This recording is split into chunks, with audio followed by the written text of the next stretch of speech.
Hello students, last time we have explained about the introduction and the definition of the sericulture.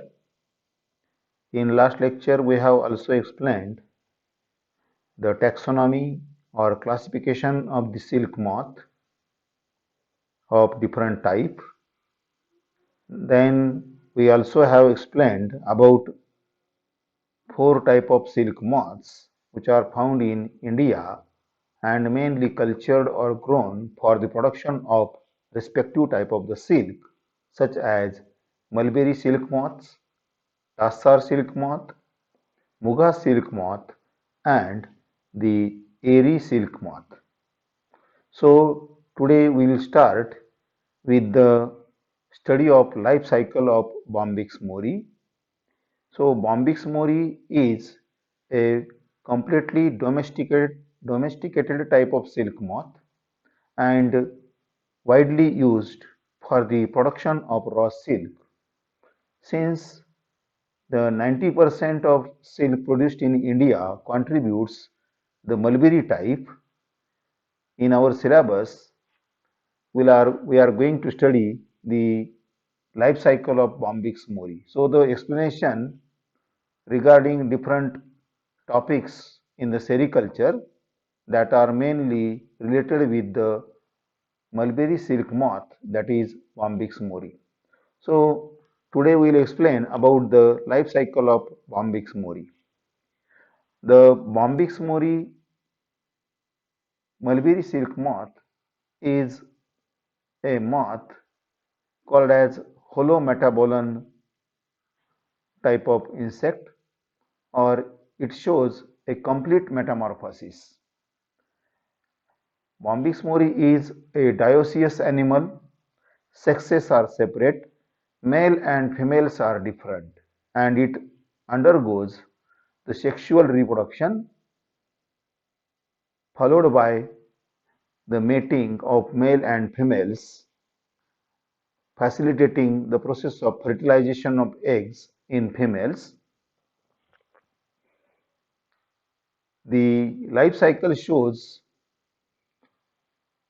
the four stages called as egg, larva, pupa, and adult, and thus shows complete metamorphosis or a holometabola type metamorphosis, including all the stages of life cycle, that is egg, larva, pupa, and adult. So first we will explain about the eggs. Eggs of the Bombyx mori are small, tiny, tiny means having smooth wall or the smooth shell, pale yellow in color, having oval shape. Female lays about 300 to 500 number of eggs in a clusters on the mulberry leaves or on the floor where they occur, and all the eggs remain agglutinated or attached to the surface where they are laid. So female laying 3 to 500 number of eggs in a group on the mulberry leaves or the surface provided for laying purpose. So eggs are of again of two types. The eggs of silk moth Bombyx mori are of two types called as hibernating eggs and non-hibernating eggs. Hibernating eggs are undergoes a phase of dormancy. They undergoes a stage of dormancy or phase of dormancy, that is a diapause, during which the eggs remain vital or viable but do not undergo its embryonic development. Means they undergoes a period of dormancy or diapause, or they take a gap of the unfavorable conditions of the temperature in the air, and such eggs develops into a larva in a next spring or in a next year, developing into a larva. Means they take a pause in unfavorable conditions of the air and develops into a larva or undergoes its embryonic development in a next season or in the next year, and such type of eggs are found among the univoltine and bivoltine strains of the Bombyx mori. Means the strains or the varieties of the Bombyx mori which are undergoing either one generation or two generation in a year can have hibernating type of eggs, because these eggs do not develop during the unfavorable conditions of temperature or during the cold conditions of the winter. Then another type of eggs called as non-hibernating eggs, they do not undergo diapause, or they are not taking a pause or gap, and they develops continuously throughout the year. Non-hibernating eggs can develop into a larva, or they can undergo their embryonic development or larval development throughout the year, producing several generations in a year, and such type of eggs are found in the multivoltine strains of the Bombyx mori. So Bombyx mori which are having multivoltine strains or the varieties, they undergo several generations in a year. So such strains, that is multivoltine strains, are suitable for the continuous or the regular practice of the sericulture throughout the year. So there are these two type of eggs.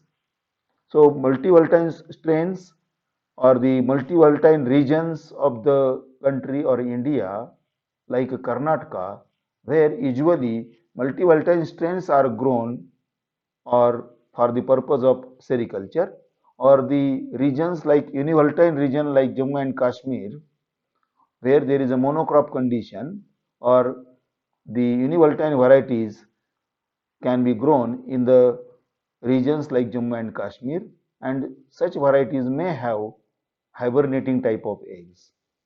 So multivoltine strains or multivoltine strains or varieties of the Bombyx mori have non-hibernating type of eggs, and they can develop throughout the year into a larvae, and thus are called as non-hibernating type of eggs. So eggs after fertilization develop into a caterpillar larva within a period of 10 to 12 days. So fertilized eggs, on provision of optimum temperature or incubation temperature of about 28 degrees centigrade and humidity about 70 to 80% in the incubator or in the rearing room, where fertilized egg develop into a larva. So during this embryonic development, they undergoes the cleavage, blastulation, gastrulation, and then develop into a caterpillar larva, which will hatch out, emerge out by breaking the cell or egg membranes, and comes out within a period of 10 to 12 days. Then next stage of life cycle is larva. So larva which emerge out or hatch out from the eggs after its complete embryonic development, they are very small, measures up to 4 to 5 millimeter in length, having grey or black color, and hence can be called as black ants. So immediately after hatching, the caterpillars of the Bombyx mori start their feeding. So we'll have to prepare a feed bed at the time of hatching eggs, or at the time of complete development, at the time of hatching, or at the time of emergence of the larva from the eggs. Will have to prepare the feed bed with the provision of a good quality chopped mulberry leaves, which should be spread into the feed bed, provided with the um, water soaked foam rubber strips, so as to maintain the humidity in the feed bed. So we'll have to maintain the optimum parameters of the temperature and humidity not only during the incubation of the eggs but also during the initial phase of development of the larvae. So the larvae which are hatching from the eggs after 12 days of the incubation having a length of 5 millimeter with a black or gray color. So these are fed or their feeding of the larvae will be continued immediately after their hatching. So means we'll have to transfer these larvae from the egg card sheets into the feed bed for their feeding. So after preparation of the feed bed, these black ants will be transferred from the egg card sheet into the feed bed or the feeding trays. So they start their feeding immediately after their hatching. So they feeds voraciously on the mulberry leaves, and these larvae then undergoes 4 moltings. So there are 4 moltings during the larval development.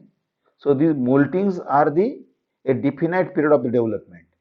Molting means a definite period of development during which each stage of larva grows up to its maximum length or maximum size. So during the larval development, these are fed onto the mulberry leaves, and all the activities, that is feeding, cleaning, maintained regularly or normally in the feed bed.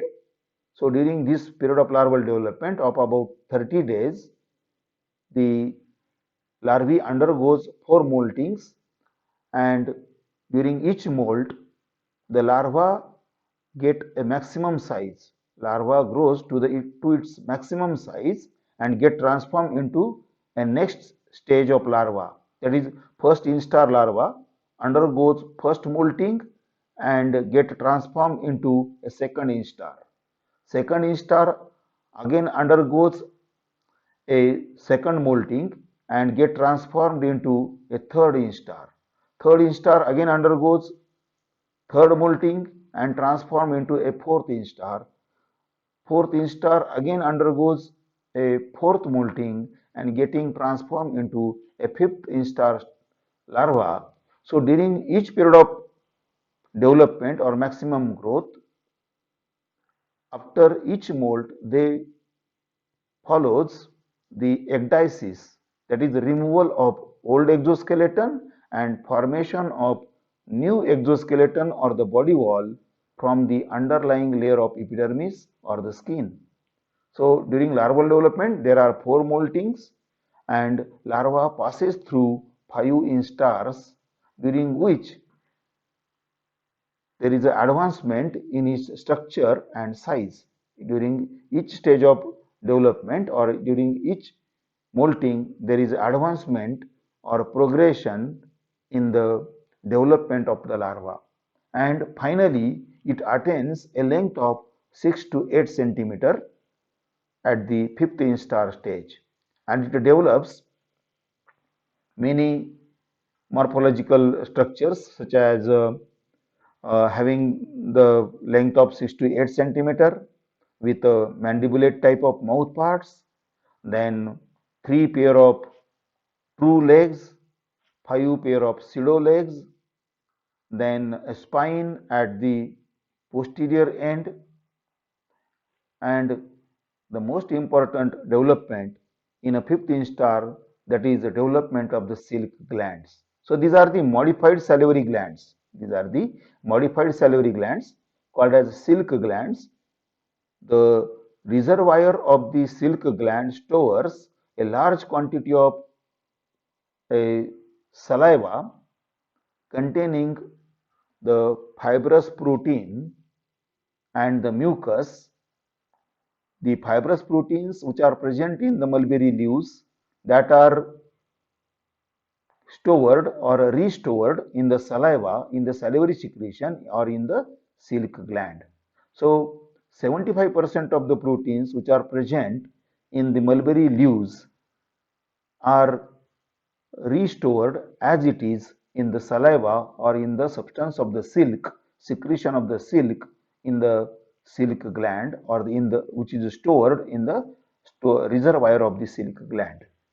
So the fifth instar larva, which grows to maximum, attaining the length of 6 to 8 centimeter and having well developed silk glands and with a plenty of or full of saliva containing substance of the silk within a period of 30 to 40 days. So developmental period of the larva is 30 to 40 days. When the conditions are optimum, then larva develops within a period of 30 days. But if there is a variation or fluctuation in a temperature or in a humidity, then the period of larval development may extend up to 40 days. After this full period or 30 to 40 days of the development of the larva, it is transformed into the next phase of life cycle, that is a pupa. And this period of pupation or the period of dormancy of the life cycle of the larva is called as pupation. So before to undergo the pupation, the larva secretes a continuous secretion of the silk through the spinneret of the mouth part, which is a needle-like structure present in the mouth part or in the mouth of the caterpillar larva, fifth instar larva, and it spins the cocoon by secreting a continuous secretion of substance of saliva or the silk from the silk gland or the modified salivary gland called as silk gland for the period of 3 days. So fully developed larva or fifth instar larva spins the cocoon around its body for the period of 3 days. So there is a continuous secretion of substance of silk. This is the non-stop activity of the caterpillar. This is the non-stop activity or function of the caterpillar larva, that is the secretion of or spinning of cocoon around its body. So ultimately the larva gets inside of the cocoon and then it undergoes a dormant phase of life cycle, that is pupation. So while spinning cocoon, the larva release a substance of silk or the secretion of the silk or the salivary secretion through the spinneret with a continuous and regular supply of the silk substance or the secretion. On exposure to air or to the atmosphere, it get solidified and become a silk thread. So there is a continuous silk thread secreted by the fifth instar larva, and it is having two ends only, that is the starting end and the final end. Starting and final, these are the two ends of the silk thread. So there is a continuous silk thread secreted by the silkworm or the caterpillar or fifth instar larva while spinning the cocoon, that is continuous silk thread having length of about 500 meters, and this is due to a non-stop activity or continuous secretion of the substance of the silk through the spinneret of the mouth part, together with moving its body from anterior to posterior ward, posterior to anterior ward likewise. So and abdomen of the caterpillar remain fixed, but head end is continuously moving with a rotation around its body and ultimately secreting a cocoon around its body with a continuous silk thread of 500-meter length.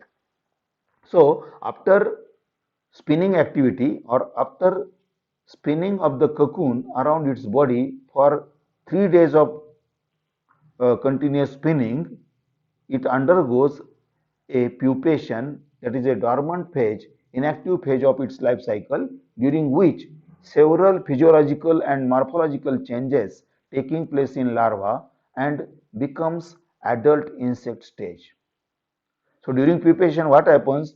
The initial larva, which is having usually 20 body segments, vermiform larva, it is transformed into the adult insect form with three distinct divisions of the body or sections of the body, that is head, thorax and abdomen. So the full grown larva spins the cocoon in a 3 days with 65 turns per minute. So this is the rate of spinning of the larva, that is 65 turns per minute. So this is quite similar to the heart rate. It is more or less rate of heartbeat, 72 per minute. Heartbeat, the rate of heartbeat is 72 per minute, and this is the rate, that is 65 to per minute. Means it is the approximate rate of the approximately the rate similar to the heartbeat. So larvae spin the cocoon for continuous spinning of 72 hours, that is 3 days, at the rate of 65 turns per minute and with a secretion of silk thread with a length of about 500 meter. And after this spinning activity, the larva remains inside and undergoes the inactive stage of its development, that is a period of dormancy or a inactive stage of development, during which there is no feeding or no movement of the larva taking place. As the larva remain inside of the cocoon, it will undergo several physiological morphological changes and get transformed into the adult insect form. This period of pupation lasts for 10 to 15 days. So within period of 10 to 15 days, vermiform larva is transformed into adult insect form with a head, thorax, abdomen, two pairs of wings, three pairs of legs. So all the morphological features or the characters are developed in the adult stage within a period of 10 to 15 days of the pupation. So this is the figure or image showing the mating.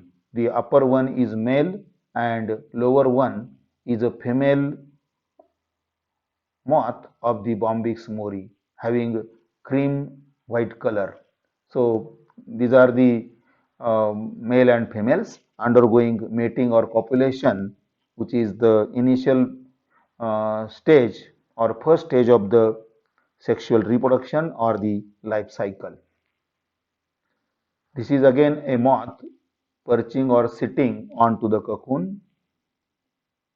This is the image showing the female moth of the Bombyx mori, showing female genitalia or the ovipositors, and the cocoons also immersed or showing the eggs which are laid by the female of the Bombyx mori. So this is again the figure showing various activities of the silk moth Bombyx mori, that is mating and laying on the cocoon. So these are the eggs. There are eggs which can easily see that the upper one is male, lower one is female. So this is the mating activity of the male and females together with the cocoons showing large number of eggs. Eggs are having two different colors. The eggs which are laid freshly having yellowish color, and the eggs which are having somewhat dark color or gray color may show the advancement in the development of the eggs. There may be the cleavage or blastula or the embryo with a cleavage or with a blastulation stage, and that's why the color of the eggs has been transformed from cream or yellowish to gray or dark color. So there are two type of eggs can be seen on the cocoons which are laid by the females, and also showing the males and females in an act of copulation or mating. So this is again image showing the stages of life cycle of the Bombyx mori, that is male, female, then a caterpillar larva with a head end, that is having mouth parts which has definite head region, that is thoracic segments with a three pair of legs, and abdominal region having five pairs of pseudo legs together with a spine present posterior posterior at the posterior end on the dorsal side. Then lower one are the cocoon. One is section of the cocoon and other stage is a pupa or a chrysalis, uh, which is present on the right side below. So this is the diagram showing life cycle of the Bombyx mori, adult males and females, caterpillar larva, and also the pupal stage.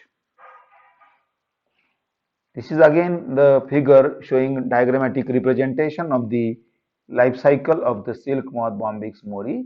So the figure 1 or the image 1 in a life cycle diagrammatic representation shows the emergence of the adult moth from the egg, then the first stage larva, second stage larva, third stage, and fourth stage. So these are the various stages of the larval development with a increase in their size. Then on the left side below there is a chrysalis or the cocoon, cross section of the cocoon showing a chrysalis or the pupa, and the next phase, that is adult moths.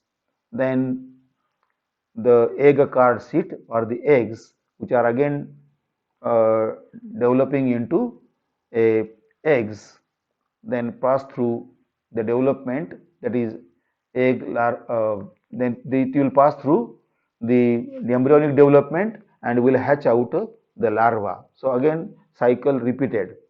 So adult female showing laying eggs, eggs which are laid in a square region which will undergo embryonic development within a period of 10 to 11 days and hatch out into a larva. So larva is small and having a smaller length. So figure 1, 2, 3, 4, 5, 6 or 7 and 8, this shows a progressive development of the larvae and getting transformed into first to fifth instar stages. So this is the diagrammatic representation of the life cycle of the silk moth Bombyx mori. So this image shows the larva feeding onto the mulberry leaves, and it is at the stage of third instar.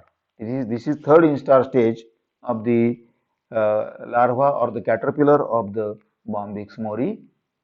This is fourth instar, again advancement of the uh, larval development, representing fourth instar larva with a and showing the structure of larva with anteriorly possessing head, then three thoracic segments, and behind uh, remaining 10 to 11 segments of the abdomen, and showing a definite dark circular apertures of the spiracles also in the thoracic region.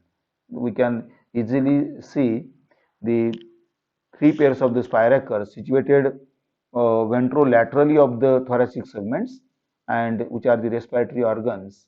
Then on the last segment there is a dorsal spine or the horn, which is also present in the fourth instar larva. So this is the advancement in the larval development, and they also show their feeding onto the mulberry leaves. This is the again a larval development at the stage of fifth instar, showing the development with a head end having mandibulate type of mouth parts, three pairs of legs in the thoracic region, and it also shows a dorsal elevation, hemp or dorsal hump like structure with a transverse wrinkles, transverse wrinkles or the grooves, indicating that the larva is at the stage of fifth instar and ready to transfer to the mountage for the spinning of the cocoon so as to undergo next phase of the life cycle. So this is the figure showing a mature larva, fifth instar larva with well developed structures of the larva, that is head, then thoracic segment, three thoracic segments, then abdominal segments, and development of spiracles on either sides. Then this also shows the spot of the green colored secretion of the saliva, means it is a larva of, at the fifth instar stage and ready to spinning activity or ready to spin the cocoon. So this is the right time of the larva to transfer it into the mountage or chandrikas for the spinning activity or spinning of the cocoon so as to facilitate next phase of life cycle, that is pupation. So this is again the photograph or the image showing the larva beginning with or starting with the spinning cocoons. So the larva, this figure shows the larva inside and showing the partially spin cocoon or the silk threads around its body. So this is the spinning activity of the fifth instar larva, showing silk threads, then its movement, that is wavy movement of its anterior end of the body while spinning the cocoons. So the silk thread, which are also having shining, glistening appearance of the silk threads. So these are the continuous silk thread secreted by the fifth instar larva. These are the yellowish colored cocoons. Then this is the cocoon showing the emergence of the adult moth after the completion of its pupation. So after period of 10 to 15 days of the pupation, the vermiform larva, which is present inside of the cocoon, undergoes its pupation and get transformed into a adult insect form. After the complete pupation, or when the larva is transformed into the adult stage, it break open one end of the cocoon and comes out of the cocoon, called as adult. So this is the last phase of its life cycle, during which the completely formed or completely developed adult Bombyx mori comes out of the cocoon by breaking one end of the cocoon. Then adult stage, lastly, after its emergence. So after the 10 days of the pupation, adult moth emerge out from the pupa, which is incapable of flight. Adult of Bombyx mori cannot fly much. They are incapable of flight. The body composed of head, thorax and abdomen. Body is covered by hairs and powdery scales. Body is covered with hairs all over the body and powder scales, with 2 pairs of wings and 3 pairs of legs. Adult moth does not feed. Usually, this period of its short lifespan of 4 to 5 days means the adult moth can live only for 4 to 5 days, and during which it does not feed. So total period of about 50 days are required from egg to adult stage. So this is total lifespan. So within a period of 10 to 11 days, eggs hatch into a larva.